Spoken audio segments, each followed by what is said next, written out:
Hi, I'm Dr. Joe, your high performance coach.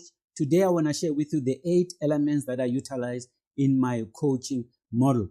I coach people and take them from where they are depressed, not performing, to become high performers. And these 8 elements are critical, and I want you to look at them also and see how you can utilize this model to improve your life. Let's go to the slide deck.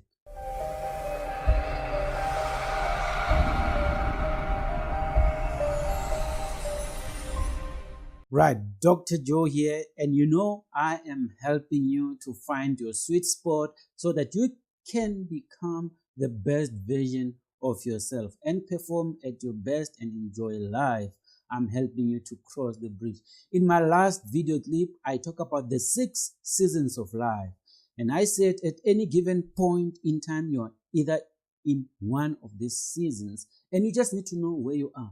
But today I want to share with you my coaching model, because for you to transition, to go to the other side where you start to bargain with life, to accept, to reorient yourself, you need a facilitating environment, you need a facilitating agent. And I've coached thousands of people, telling you, and this is the model that I use. So the first thing is about creating a safe environment, an environment that people can trust, that people can feel free to open up. Hence, back in the days, people used to go to their pastors at church because the church was the safe environment where they can talk.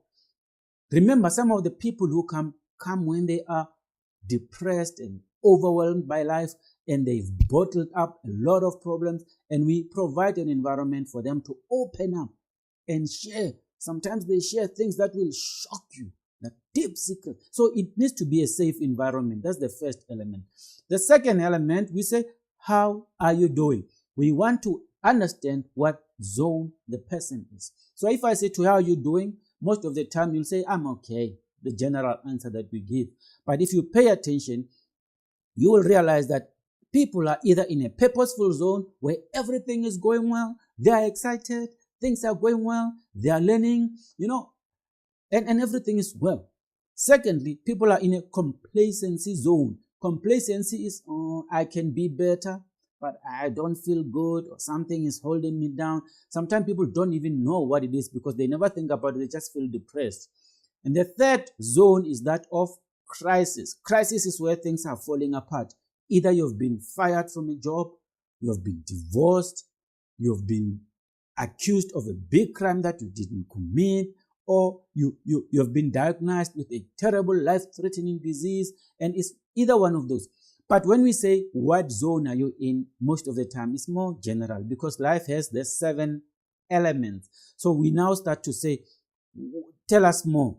And then we unpack. It's either health, wellness, it's either the career that's in crisis, relationship, development, where one doesn't feel like they're developing or they're growing, contribution, they don't feel like they're making impact in the world or contributing, they're not spiritually connected, or the finances are in trouble. So we unpack. And to unpack that, you have to ask why 5 times. So if somebody says, I'm not well, you say, why? Then they said, no, because I don't have money, I'm broke. Why? Well, because I'm applying for jobs and, and people don't respond to me. Why don't they respond?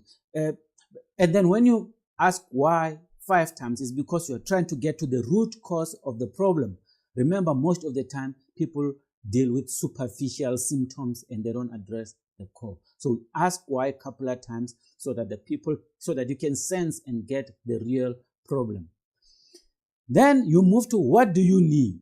Now, this is a different discussion where we're now trying to find the big picture. Does the person have a vision? Do they know what are they here for? Are they passionate about something? Are they motivated? Remember, these discussions either happen in one setting, but most of the time you segment them for different sessions when you meet with the person. When we talk purpose, maybe we are writing the goals down, planning the future, and just laying out what work the person was born to do. Then in a different session, we talk about the psychology. The psychology could be the person has the purpose, they know what they want, but they don't believe in themselves. They've got a lot of self-limiting beliefs. So we transform the self-limiting beliefs to empowering beliefs. And to do that, you look at the experiences that the challenges they've overcome in the past. You encourage them to say, if you have conquered mountains in the past, you can conquer more mountains in the future, and so forth. Then we talk about learning. If the psychology is okay, maybe the problem is there's a particular skill that is lacking that the person needs to learn. Remember, there's one particular skill that if you learn, that skill can transform your life. But most of the time we end up learning or doing things that don't align with our purpose and our calling. Then we talk about productivity. The discussion could be, you have a good plan, you've got the psychology, you believe in yourself, you've got the skill, but you don't have the tools or the habits. So we work with you to help you become more productive, to prioritize better, to do things that matter. Sometimes the dialogue could be about partners, that you've got the wrong people around you and you need to change and get the right people. Maybe you don't have a coach, you need a coach to really continuously encourage you, to look at the small mistakes that you do and help you get back on track, and so forth. And lastly, the discussion is around personal strength. How do you sustain it? So it is very rare for someone to come and say, look, I'm doing well, everything is going well, coach me to sustain what I have. But that is also necessary. So if you walk through the journey, you started writing your plans down, you are working on them, and you start to see progress, don't slow down. Most people just feel like they've arrived and they let loose. To have success sustainably, you have to continuously work on your own personal development, continuously work with your coach.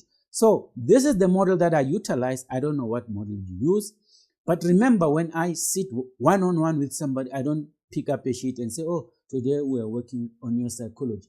It is how you sense the person. The more you talk to them, the more you get to understand where the blockage is. And sometimes, even with the first hour, you can pick to say the problem with this person is their psychology. So we're going to focus on their psychology and help them to strengthen their belief and believe in themselves. So I believe you have to do this over a period of time so that you have got the instinct to sense as to which buttons you press out of these different elements that I'm indicating on my model. I hope this makes sense to you. It's difficult to explain, but I just wanted to share because I want to help you to become the best of the best. And for you to be the best of the best, you need to have a coach. And I am your coach. Hey, I want to thank you for listening. Remember to hit the subscribe button so that you can receive more clips like this. But more importantly, share this with other people so that other people also have access to this material so that together we can make a better world. Hey, continue inspiring greatness until me and you meet in the next video clip.